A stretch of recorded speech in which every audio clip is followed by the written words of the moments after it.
Amen. Nous acclamons la parole de Dieu. Merci beaucoup, groupe de louanges. Le culte est un repas complet et nous passons à un autre moment aussi important, car nous allons introduire maintenant par la parole les baptêmes, les deux baptêmes. Vous savez que tout ce que peut faire une église comme activité, c'est pour arriver à ce qu'un homme créé à l'image de Dieu, une femme créée à l'image de Dieu, reçoit Jésus, revienne à Dieu. Je répète pour une meilleure mémorisation, quand il y a baptême, il y a de la joie dans le ciel et sur la terre, parce qu'un homme, une femme se tournent vers son Dieu.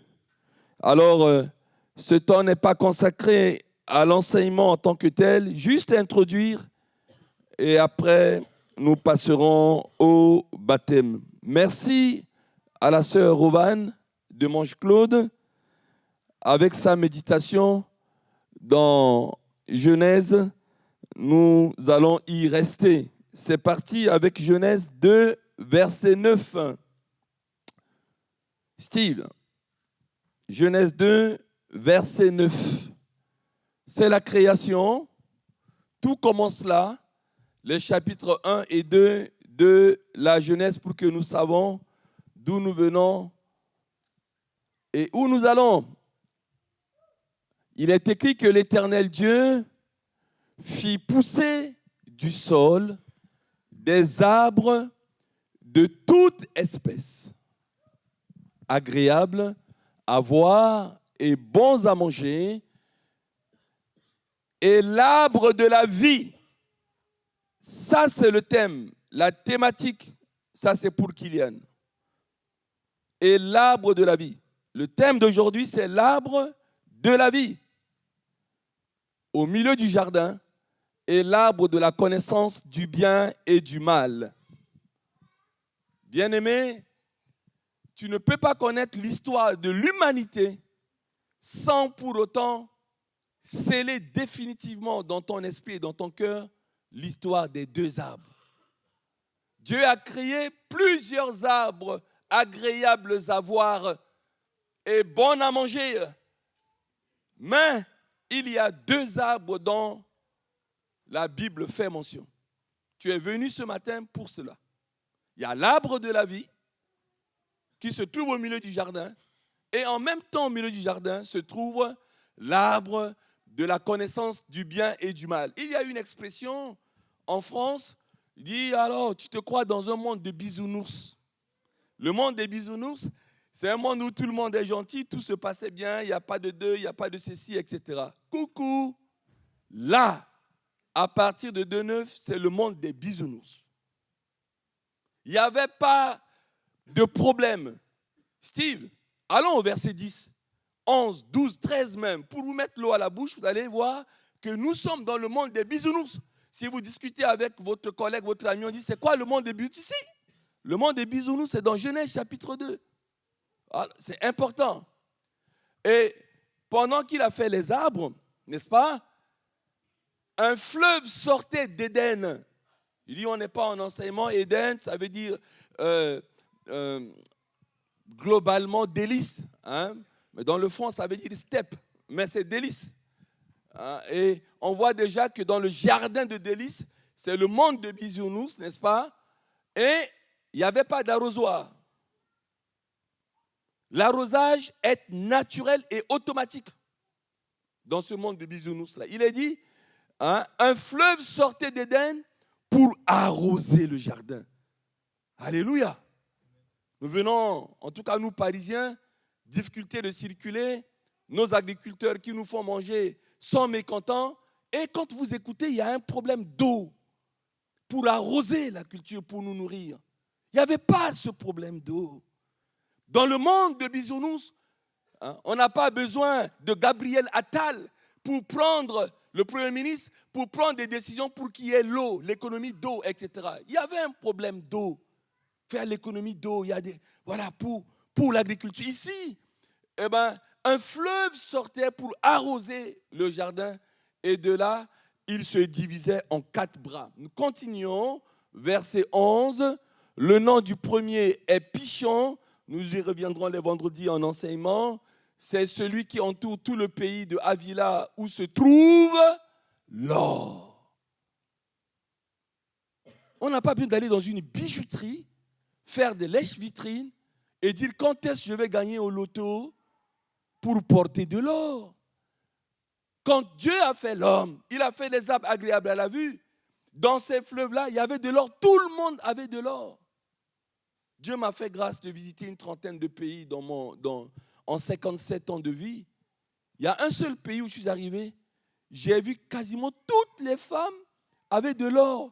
J'ai posé la question, mais pourquoi? On a dit c'est le gouvernement du pays qui a décidé, comme il y a de l'or en Inde, toutes les Indiennes doivent porter de l'or. Dans notre pays, je n'ai pas vu ça. Mais la politique indienne permet à toutes les Indiennes d'avoir de l'or au moins dans leurs bras portés. Et là, l'or ne devait pas se retrouver dans une bijouterie. Tout le monde pouvait trouver de l'or. Le monde de bisounours, nous continuons encore. L'or de ce pays est pur. C'était du vrai or. Ce n'est pas des pacotilles. Ce n'est pas une pierre philosophale, mais c'est de l'or. Et de l'or pur.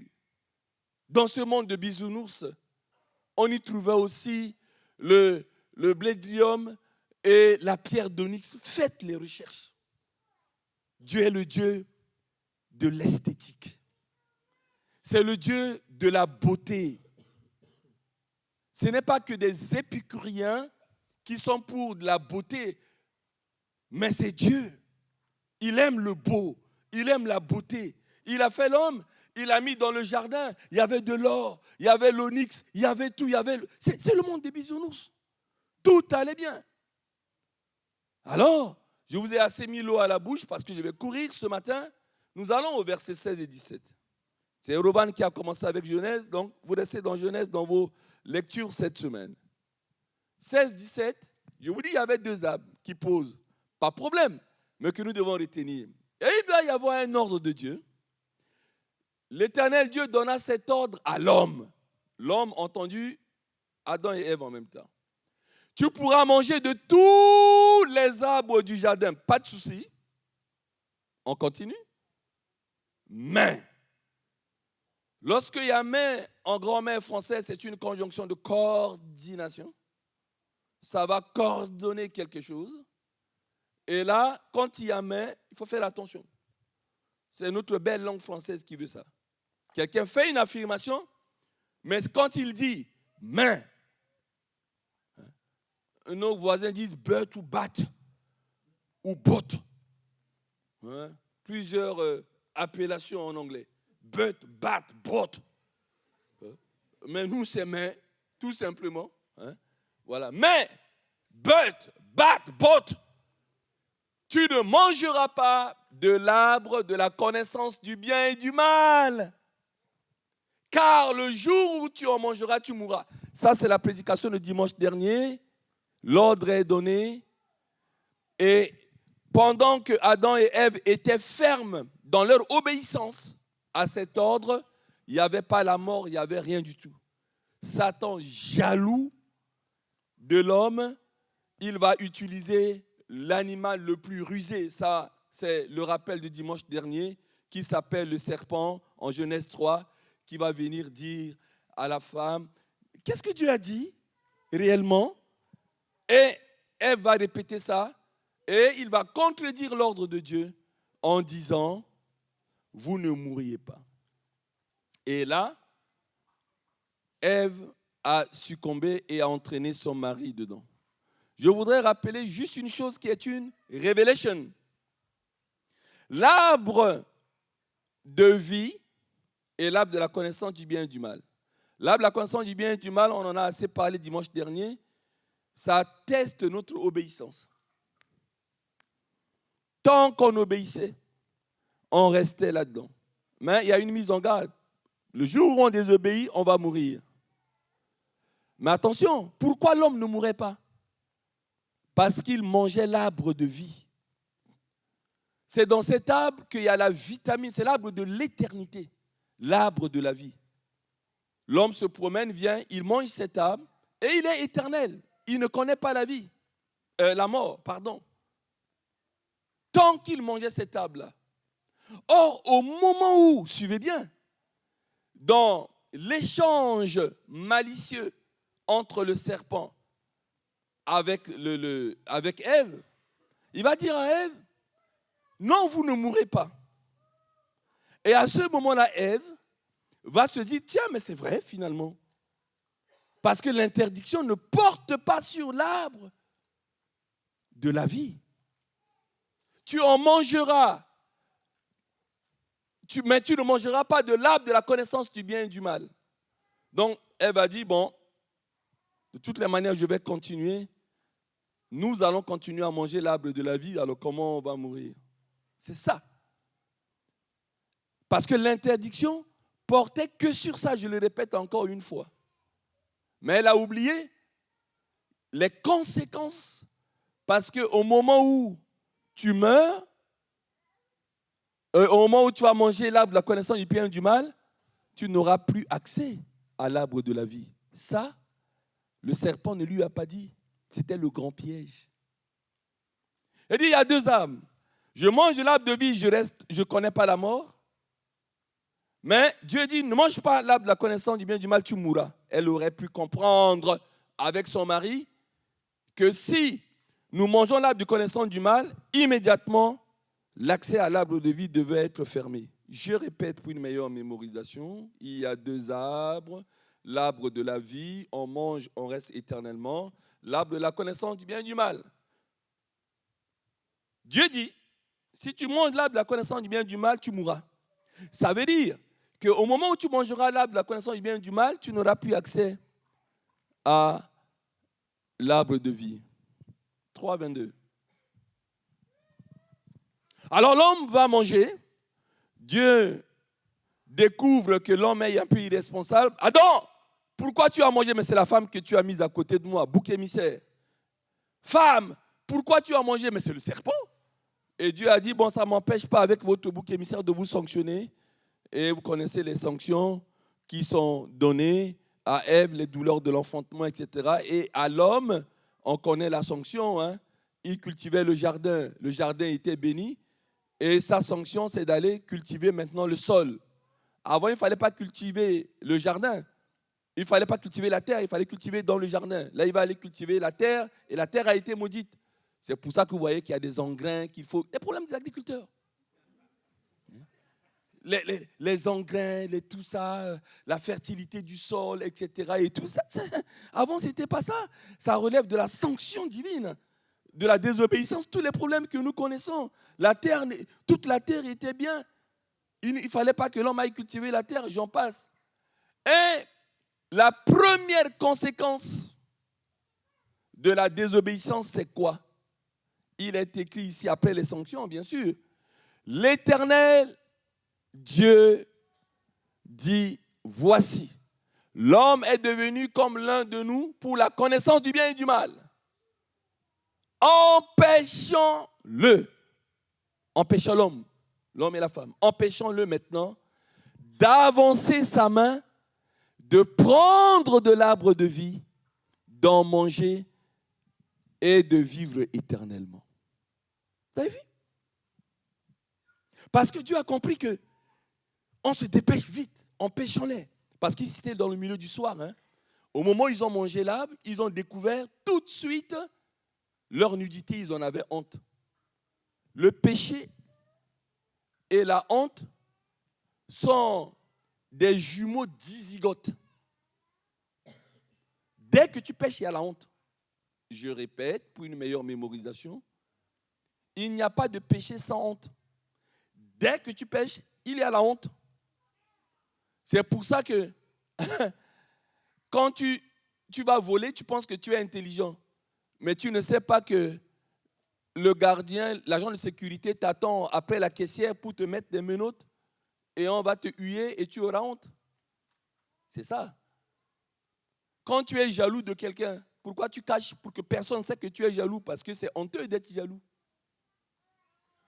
Il n'y a pas de péché sans honte. Et là, dès qu'ils ont péché, là, ici, ils ont eu honte. Ils sont allés prendre des figuiers pour se faire des habits et tout. Ils ont eu peur. Et pendant que Dieu venait dans le soir, ils n'avaient pas encore dîné. Parce que s'ils ont dîné, ils allaient venir manger l'arbre de la vie. Ils allaient être séparés définitivement de Dieu, car la mort, c'est la séparation définitive de Dieu. Et donc là, il va dire, Dieu dit, empêchons-les, empêchons ceux qui remettent en cause la Trinité là. C'est-à-dire, il dit à Jésus, au Saint-Esprit, voilà, empêchons-le maintenant d'avancer sa main et de prendre l'arbre de vie et d'en manger afin de vivre éternellement. C'est là où Dieu, au moment où ils ont péché, il les a sanctionnés, mais comme c'est un père, tu peux sanctionner ton enfant, mais tu lui achètes des habits. Et Dieu va tuer un animal, il va prendre la peau, il va être le premier couturier de l'homme, malgré qu'ils ont désobéi. Il leur a fait des habits et il va inventer la croix déjà là. Il va inventer la croix. Il va dire, mince, on va les empêcher de manger l'arbre de vie. Nous continuons au verset qui suit. Et l'Éternel, Dieu, chassa du jardin, oh là là, pour qu'il cultivât la terre d'où il était pris. Il cultivait le jardin. Là, il va cultiver la terre. Nous continuons. La suite. C'est ainsi qu'il chassa Adam. Et qu'est-ce qu'il fait? Il mit à l'orient, à l'est du jardin d'Éden, les chérubins qui agitent une épée flamboyante pour garder le chemin de l'arbre de vie. Aujourd'hui, quelle que soit l'évolution de la science, personne ne connaît le fruit de l'arbre qui donne la vie éternelle. Tu peux être milliardaire, avoir des diététiciens, ça je vous le répéterai tant que je suis en vie. Tu meurs quand même. Tu peux gagner au loto. Tu manges que de bonnes choses. Il y a même des cancers qui naissent que parce que tu as mangé de belles choses. Ça, c'est un ami médecin qui m'a dit. Tu peux manger que bio. Tu meurs quand même. La mort, c'est la seule chose face à laquelle l'homme ne peut pas faire face, quelle que soit l'évolution de la science aujourd'hui. Parce qu'il y a des chérubins qui agitent. Personne ne connaît cette vitamine-là. Ils n'ont plus accès à l'arbre de la vie. Plus accès. C'est pour ça, par rapport à ce qu'on a dit dimanche dernier et encore aujourd'hui, avant de conclure, parce que c'est le baptême aujourd'hui, je voudrais, cher ami, te dire quelque chose. L'accès à l'arbre de vie, aujourd'hui, est devenu possible. Mais avant que je te montre la possibilité d'avoir accès à l'arbre de vie, je voulais te dire quelque chose. Chaque fois que Satan te pousse à pécher, il te cache les conséquences de cela. Il ne te dit pas tout. Parce que s'il te disait tout, tu vas dire que au change, ça ne vaut pas la peine de pécher. C'est pour ça que Satan dit, et la Bible dit que Satan se déguise en ange de lumière. Tu es marié. Il va te présenter une belle femme ou un bel homme. Ou même pas beau, parce qu'on ne trompe pas nos femmes, parce que les femmes avec qui on trompe nos femmes sont belles. Hein. C'est ça qui énerve d'ailleurs les femmes. Il dit, mais regarde, celle avec qui tu me trompes là, elle est laide comme une chenille. Et tu vas quand même me tromper avec. Et puis, l'homme va dire à sa femme, mais regarde, le garçon ou l'homme avec qui tu me trompes, il est vilain comme une chenille. Mais tu vas me tromper quand même. C'est comme ça. Mais au moment où Satan te pousse à tromper ton partenaire, il te cache les conséquences. La séparation, le divorce, la délinquance des enfants, etc., etc., etc., etc. Chaque péché, derrière, il y a un nombre incalculable de conséquences, à telle enseigne qu'il faut d'abord que tu fasses la chose, après vient le chagrin, après vient le regret. Ah, mais si je savais. Mais pas au moment où tu es en train de faire la chose. Parce que regardez la galère dans laquelle on est aujourd'hui. Il y avait une première interdiction qui ne portait pas sur l'arbre de vie. Mais au moment où tu pêches, sache qu'il y aura d'autres interdictions. C'est ça? Quand il n'y a pas de péché, tout va bien. Tu as accès à ton mari, à ta femme, à la famille, à tout le monde, même à ton travail. Va voler un matériel dans ton travail, tu verras. Tu n'as plus accès. Hein? Moi, j'ai vu des collègues qui ont détourné dans mon travail. Parce qu'on gère de l'argent public là-bas. Et puis, paf, un jour, des gendarmes sont arrivés, menottes. Oh, on était choqués. Choqués. On a arrêté ça. Ah bon, qu'est-ce qu'ils ont fait? Ils faisaient des magouilles dans la comptabilité et tout. On vient de les arrêter. On a mis des menottes et tout. Mais c'est comme ça. Mais pendant des mois ou des années où ces collègues détournaient l'argent public, Satan leur a caché ça. Mais s'il leur disait, vous pouvez détourner, mais dans un an, les auditeurs ou la contre-expertise vous enverra des gendarmes qui vont vous menotter. Ils vont dire, oulala, où? Comment les collègues vont me voir dans la rue? Tu ne pourras jamais pécher. Donc ça, c'est important qu'on puisse le savoir à l'occasion, n'est-ce pas, de ce baptême. La bonne nouvelle, c'est qu'il y a maintenant accès à l'arbre de vie. Depuis combien de temps il y a eu cet accès? Depuis 2024 ans. Vous savez, le calendrier dans notre très cher pays de France est tiré d'une origine judéo-chrétienne. Hein? Tandis aujourd'hui, c'est quelle date? On va dire aujourd'hui, c'est le 4 février faux. La phrase qu'on a apprise à l'école, ce n'est pas ça. Aujourd'hui, c'est le 4 février après la naissance de Jésus-Christ. C'est ça la bonne phrase. Une phrase d'ailleurs, c'est sujet, verbe, complément. S'il n'y a que le sujet, ce n'est pas une phrase. S'il y a sujet, verbe, ce n'est pas une phrase. Le jour où il y aura sujet, verbe, complément, c'est une phrase. Je ferme la parenthèse. C'est ça. Aujourd'hui, c'est quel la calendrier? C'est le 4 février 2024. Pourquoi 2024? Après Jésus-Christ. Eh bien, allez en Chine. Ce n'est pas le 2024 aujourd'hui. Hein? Ce n'est pas des chrétiens et tout. Ils ont leur calendrier. Il y a plein de pays. On n'est pas les seuls sur cette planète Terre. Hein, nous les Français ou nous les francophones. Pas le même calendrier. Il faut être chrétien pour avoir ce calendrier-là.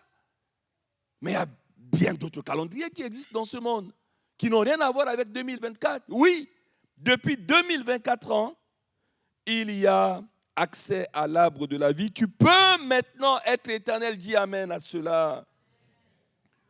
On va localiser maintenant cet arbre de vie aujourd'hui. Il est où, cet arbre de vie? Toujours à l'est. Voilà, de l'Orient. Non, cet arbre de vie est au milieu de nous. Est-ce que tu me suis? L'arbre de vie est au milieu de nous. L'arbre de vie est au milieu de toi. L'arbre de vie est au milieu de moi. Il est au milieu de nous. Jean chapitre 6, versets 47 à 51, nous rentrons dans les 4 versets de conclusion avant que nous passions au baptême. Jean chapitre 6, versets 47 à 51. En vérité, je vous le dis, celui qui croit en moi a la vie éternelle. Il fallait manger de cet arbre pour avoir la vie éternelle. Aujourd'hui, je dis, en vérité, je vous le dis, celui qui croit en moi a la vie éternelle. Nous continuons. Je suis, alléluia, le pain de vie. Nous continuons. Vos pères ont mangé de la manne dans le désert et ils sont morts. Nous continuons. C'est ici, dit Jésus, en parlant de lui-même, le pain qui descend du ciel.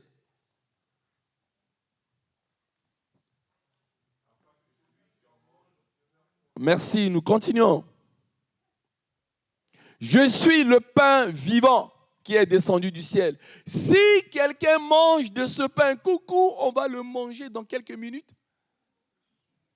Lorsqu'il y aura les baptêmes, il y aura ce pain-là qui va être distribué. Si quelqu'un mange de ce pain, il vivra éternellement, sempiternellement, éternellement et sempiternellement. Et le pain que je donnerai, c'est quoi? C'est ma chair que je donnerai pour la vie du monde. Nous continuons. Là-dessus, les Juifs disputaient entre eux, disant, comment peut-il nous donner sa chair à manger? C'est la même chose que Nicodème lui dit quand il a dit, il faut naître de nouveau. Il a dit, comment moi qui suis grand, je vais rentrer dans le ventre de ma mère? Non, pour naître une deuxième fois, ce n'est pas ça. Nous continuons. Jésus leur dit, en vérité, je vous le dis, si vous ne mangez la chair du Fils de l'homme et si vous ne buvez son sang, vous n'avez point de vie en vous-même. Alléluia. Peut-être l'autre verset où on s'arrête là. Il y a une suite, Steve. Voilà. Celui qui mange ma chair et qui boit mon sang a la vie éternelle. Et je le ressusciterai au dernier jour. Alléluia. Jean 11, 25. On reste dans Jean. Jean 11, 25. Eh bien, je le ressusciterai au dernier jour. Ça s'est fait. Hein? Parce que Marthe lui a rappelé, lorsque Lazare... Laissez les enfants, hein, madame. Ici, c'est pour les enfants. Vous savez, les enfants, dans la semaine, ils vont vous chanter un chant. Les enfants, ils bougent, mais ils suivent. Ce n'est pas comme les... Laissez-les vivre. Vous écoutez seulement ce que je dis. Soyez suspendus à mes lèvres. C'est une expression. Laissez les enfants. Moi, je suis un papy de 8 enfants. Non, pardon, 9 enfants maintenant. 9 petits enfants. On voit les enfants bouger et puis dans la semaine, ils sont en train de chanter, etc. Mais à quel moment ils ont suivi? Vous allez les entendre dire arbre. On dit, ah, c'est parce que le prédicateur a dit arbre. Hein? Jésus dit à Marthe et Marie, je suis la résurrection et la vie. Celui qui croit en moi vivra quand même il serait mort. Waouh! C'est comme ça après, il y a eu la célèbre résurrection de Lazare. Même, il est l'arbre de vie. Celui qui, je suis la résurrection, je suis la vie, je suis l'arbre de vie. Celui qui croit en moi vivra. Quand même, il serait mort. Apocalypse 2,7. Encore beaucoup plus clair. On reste sur l'arbre de vie. C'est l'arbre de vie qui nous intéresse. Apocalypse, le dernier livre de la semaine. Et puis après, tu dois commencer à apprendre à Blanche d'ailleurs. Elle a déjà prêché, il faut qu'elle apprenne à faire producteur, à projeter. Je ferme la parenthèse. Que celui qui a des oreilles entende ce que l'Esprit dit aux églises. Aux églises. Et nous en sommes une, nous en faisons partie. Nous, on est l'église évangélique La Belle Lumière à Pierrelaye. Que celui qui entende ce que l'Esprit dit aux églises. Alors, église, écoute. À celui qui vaincra, je donnerai à manger de l'arbre de vie. Quelle belle phrase. Depuis Genèse 3, 22, il n'y avait plus accès. Et maintenant, on a accès. Je lui donnerai à manger de l'arbre de vie qui est dans le paradis de Dieu. L'explication, c'est celui qui vaincra. Mais qui va vaincre? Mais celui qui vaincra le péché. Celui qui vaincra la malédiction. Celui qui vaincra tous les problèmes que nous connaissons aujourd'hui, toutes les vieilles plaies de la nature. Mais c'est toi et moi? Non, il y a quelqu'un qui l'a vaincu. C'est qui? C'est Jésus. Il a pris depuis 2024 ans tous nos péchés sur lui, toutes nos malédictions sur lui. Et donc, comme le fera le handsome man, Jordan, hein, et la beautiful woman, Clara, tout à l'heure, en acceptant Jésus, immédiatement vous devenez winner. Vous devenez vainqueur. Je répète, lorsque tu acceptes Jésus, on t'appelle saint. Est-ce que tu es saint? Est-ce que tu es saint? Non. Mais c'est lui qui te sanctifie. Lorsque tu acceptes Jésus, on t'appelle juste. Est-ce que tu es juste? Non. parce que tu as accepté Jésus. Eh bien, lorsque tu acceptes Jésus, tu es vainqueur. Mais hier ou avant-hier, c'était vendredi, alors qu'on priait ici, dans la voiture, je criais, nous avons gagné, etc. Parce que le Congo a battu les Guinéens. Et donc, quand je suis descendu de la voiture, j'ai dit, Fimbu, Fimbu, Fimbu, Fimbu. Hein? La chicote. Hein? Quand on jouait contre les Égyptes, on a dit, Exode 14, 13, les Égyptiens que vous voyez, vous ne les voyez plus. On ne les a plus revus dans la canne. Hein? Maintenant, on a affaire à des Guinéens. On a prié, intercédé, ting, ting, ting, ting, etc. Les Guinéens ont prié leur Dieu. Nous, on a prié notre Dieu et tout. Là, on est maintenant au quart de finale. On se met encore en prière pour danser. Fimbu, Fimbu. On va les chicoter. Hein? Voilà. Hein? Mais est-ce que, sincèrement, quand nous, on danse Fimbu ici, est-ce qu'on était au stade Yamoussoukro en Côte d'Ivoire? Est-ce qu'on était sur le terrain? Mais tu es convaincu quand tu es supporter que c'est toi qui as gagné. Est-ce que c'est moi qui ai tiré dans les buts? Voilà. Le supporter, il y a quelque chose de divin. Il pleure quand il perd le match. J'ai perdu. Tu dis, monsieur, c'est toi qui as joué? Regardez les gens qui n'aiment pas le football là. Je ne veux pas trahir maman Babette. Elle est énervée quand on crie comme ça, avec Evodi, etc. Ouais! Dis, mais arrêtez de crier, courir après un ballon. Mais tu ne connais pas ce qui se passe. Tu ne connais pas. Le supporter, il est dedans, etc. Il est dans le match, il fait des gestes, il pleure quand il perd. C'est la puissance pour être le supporter. Eh bien, quand tu acceptes Jésus, tu es son supporter. Il gagne, c'est toi qui gagnes. Sa victoire, c'est ta victoire. Il est winner, tu es winner. Tout ce qu'il fait, tu dis, c'est toi. Les léopards ne me connaissent pas. Les léopards ne te connaissent pas. Moi, je supporte Paris Saint-Germain. Même Mbappé ne me connaît pas. Mais moi, je suis avec lui. Je suis avec PSG. Dans ma tête, dans mon esprit, dans mon âme, dans mon corps même. Mais ils ne me connaissent même pas. C'est tout. Je sais que mon fils David a dit que Kipembe est déraillé. J'espère le croiser un jour. C'est tout. Mais pourtant, je les supporte. Mais ils ne me connaissent pas. Mais je suis avec eux. Mais quand tu acceptes Jésus, eh bien, celui qui vaincra. Oh, alléluia. Clara et Jordan vont avoir accès à l'arbre de vie, vont manger l'arbre de vie parce que c'est des vainqueurs. Parce que c'est des winners ce matin. Coucou, dis à ton voisin, s'il vous plaît, ça va être interactif. Tu dis, supporte Jésus. Sois le supporter de Jésus. Alléluia.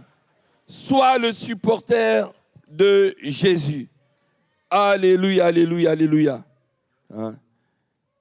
Alléluia.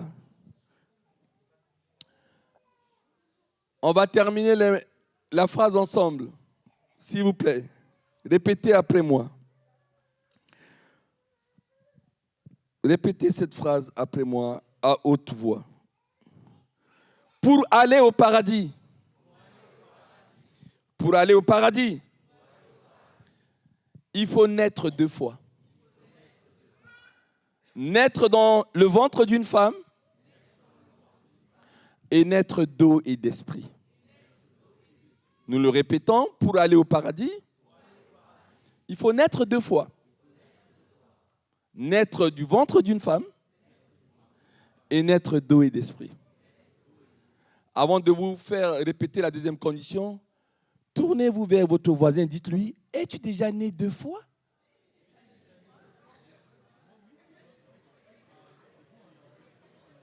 Vous savez qu'il faut naître 2 fois. C'est ça qui a troublé Nicodème. Jésus lui dit, mais il faut naître 2 fois, il faut naître de nouveau. Il a dit, mais comment? Et puis la deuxième condition, s'il vous plaît, pour aller au paradis, il faut deux choses. Hein. D'une part, Google dit que les 7 milliards d'hommes qui existent là, personne dit, oh, le ciel est ouvert, je suis tombé. Non. Tout le monde est né de femmes.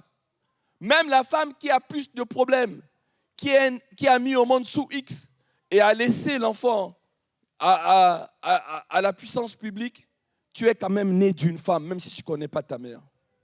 Tu es né du ventre d'une femme. C'est important. Pourquoi il y a les GPA?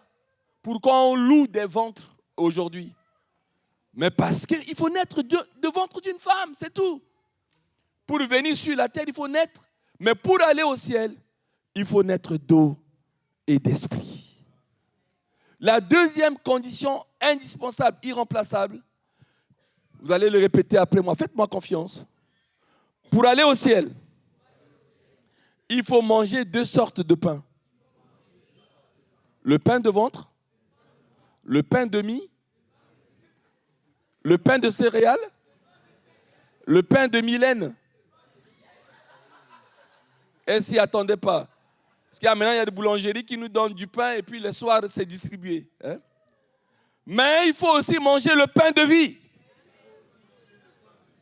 Vous avez compris? Il faut manger le pain du ventre, mais il faut également manger le pain de vie. Sinon, tu ne peux pas être sauvé. C'est les 2 conditions. Il n'y en a pas 3.